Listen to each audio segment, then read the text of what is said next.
लाडकी बहीण योजना या योजनेच्या संदर्भात एक महत्त्वाची अपडेट पुढे येत आहे आणि ही अपडेट आहे ज्या लाभार्थी अपात्र असून देखील या योजनेचा फायदा घेतात किंवा त्यांना माहीत आहे की त्या अपात्र आहेत तरी देखील लाभ चालू ठेवतात अशा लाडक्या बहिणींसाठी ही खास करून अपडेट आहे। आणि त्या लाडक्या बहिणींनी ज्या आहे म्हणजे समजा एखादी लाडकी बहीण आहे तिच्या घरामध्ये शासकीय नोकर आहे तरी देखील लाभ चालू आहे, एखादी लाडकी बहीण आहे चुकीच्या पद्धतीने कागदपत्रे सादर केलेत आणि आतापर्यंत असं वाटत आहे की सरकारला काय कळणार आहे, चुकीचे कागदपत्र द्यायचा लाभ घ्यायचा आणि पात्र लाभार्थी जी आहे एकीकडे बिचारी प्रचंड जे आहे त्या लाडक्या बहिणीला गरज आहे लाभाची पण तिला लाभ भेटत नाही, जे अपात्र आहे त्या लाडक्या बहिणीला लाभ मिळतो। तर अशा ज्या अपात्र लाडक्या बहिणी आहेत तरी देखील योजनेचा लाभ घेत आहेत तर अशा लाडक्या बहिणींसाठी ही महत्त्वाची अपडेट आहे।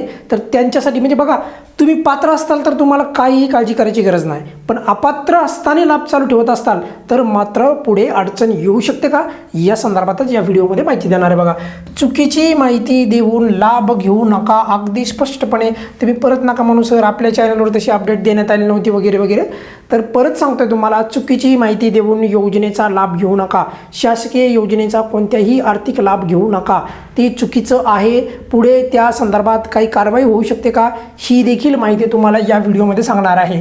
पुढे कारवाई होऊ शकते का आता तुम्ही म्हणसान चुकीची माहिती नेमकी कोणती त्यावर पण सांगतोय, पण परत एकदा सांगतोय पात्र असताल तर कोणत्याही पद्धतीने चिंता करायची गरज नाही। मग बघा चुकीची माहिती दिली म्हणजे माहिती खरी माहिती लपवली थोडक्यात, बरोबर, चुकीची माहिती दिली आणि खरी माहिती जी आहे तर ती दिलीच नाही, खरी माहिती दिलीच नाही आणि चुकीची माहिती दिली, पुढे कारवाई होऊ शकते का तर उत्तर अगदी स्पष्ट आहे, होय।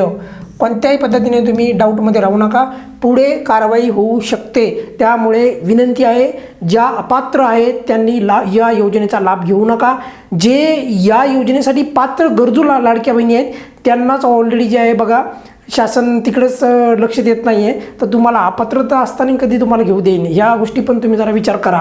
आणि याच्यामध्ये आणखी एक लॉजिक आहे बघा की का बरं अपात्र लाडक्या बहिणीने जर लाभ घेतला तर पुढे कारवाई होणार आहे, कारण की आता तुम्ही मागं पाहिला असेल की आजचा रिपोर्ट आला होता आणि त्या रिपोर्टमध्ये जे आहे या योजनेवर तासारे पण ओढण्यात आले आणि पुढे आणखी 1 वर्षाच्या नंतर असं म्हटलं जाणार, परत सांगतो तुम्हाला की काही अपात्र लाडक्या बहिणी निघल्या त्यांनी चुकीच्या पद्धतीने लाभ धरला की परत शासनाला विरोधी पक्ष धारेवर धरणार आणि ते काही प्रत्येक वेळेस शक्य नाही आहे सत्ताधारी पक्षाला। तर त्यामुळे काय आहे की एकंदरीत अपात्र लाडक्या बहिणींना लाभ घेऊ द्यायचा नाही, अपात्र लाडक्या बहिणी या योजनेचा लाभ घेता कामा नाही, अशा प्रकारचं धोरण इथून पुढे शासनाचं असणार आहे। त्यामुळे बघा आणि एक माझं असं मत आहे की ते असायला पण पाहिजे, चुकीचं नाही आहे, पण पात्र लाडक्या बहिणींच्या बाबतीत पण जरा थोडं तशाच पद्धतीने स्ट्रिक्ट धोरण असायला पाहिजे। कसं पात्र असताना एक पण लाडकी बहीण योजनेच्या लाभापासून वंचित नाही राहिली पाहिजे, तुम्हाला काय वाटतं, बरोबर आहे ना? तर असं पण असणं गरजेचं आहे। बघा काय झालंय, सध्या खोटी कागदपत्रे दिलेली आहेत बऱ्याचशा लाडक्या बहिणींनी, काहींचे लाभ बंद झाले पण काहींनी अजून जर त्यांना असं वाटत असेल की नाही काय कळायला शासनाला तर मग मात्र ही तुमची खूप मोठी तुमचा गैरसमज आहे। एकदा ते कळालं तर नंतर तुम्हाला तुमचं ते लाभ पण वसूल केले जाईल आणि पुढे त्याच्यावर कारवाई पण होऊ शकते। आणि खास करून जर तुमच्या घरामध्ये जर कोणी सरकारी नोकरीला असेल किंवा एखादा व्यक्ती त्यांनी खूप चुकीच्या पद्धतीने कागदपत्रे जे आहेत ते सादर केलेले आहेत तर पुढे जे अशा लोकांच्या अडचणी वाढू शकतात, त्यामध्ये कुणाच्या मनामध्ये शंका नसायला पाहिजे। त्यामुळे अपात्र असताना लाभ घेणे सुरू ठेवू नये। काही ठिकाणी असं आहे बघा कुटुंबामध्ये शासकीय नोकर आहे परंतु असं असताना देखील त्यांना असं अजून पण त्यांना असं वाटतं की आमच्यावर काही होणार नाही, तर मात्र ते चुकीची तुमचा गैरसमज आहे। त्यामुळे तसं करू नका। शेवटी काय आहे की शिस्तभंगाची कारवाई देखील होऊ शकते, म्हणजे चुकीच्या पद्धतीने खोटी कागदपत्रे देऊन तुम्ही जाणून बुजून सरकारी योजनेचा लाभ घेतला अशा पद्धतीने जे आहेत गोष्टी घडू शकतात पुढे। त्यामुळे बनावट उत्पन्न प्रमाणपत्र जर कोणी बनवलं असेल तर असं करू नका। त्याच्यानंतर बघा रेशन कार्ड जर कोणाकडे चुकीचं रेशन कार्ड जर बनवलं असेल आणि ते जर लावून तुम्ही जर काही योजनेचा लाभ घेत असाल चालणार नाही।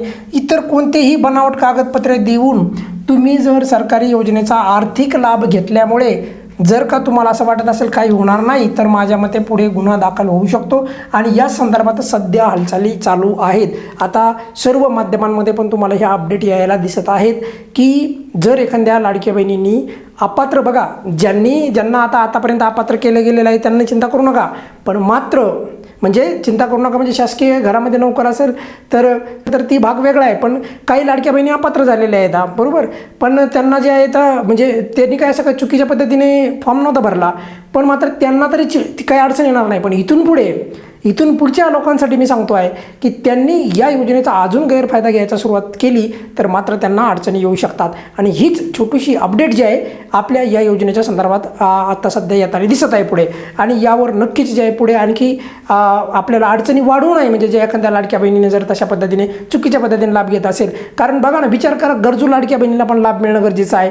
आणि तो विचार फक्त लाडक्या बहिणीनेच नाही विचार करायला पाहिजे, म्हणजे अपात्र लाडक्या बहिणीने, सरकारने पण विचार करायला पाहिजे की एवढ्याच पद्धतीने, म्हणजे एवढ्या स्ट्रिक्ट पद्धतीने आपण लाडक्या बहिणीला अपात्र, जे पात्र असताना अपात्र केलं आहे, तर त्या लाडक्या बहिणीला पात्र करणं पण तेवढं गरजेचं आहे. मग या व्हिडिओमध्ये आपण इथेच थांबूयात. बघा, कोणत्याही प्रकारची जर अपडेट आली इथून पुढे तर आपल्या चॅनलवर सर्वात अगोदर तुम्हाला देण्यात येईल. या व्हिडिओमध्ये आपण इथेच थांबूयात. धन्यवाद.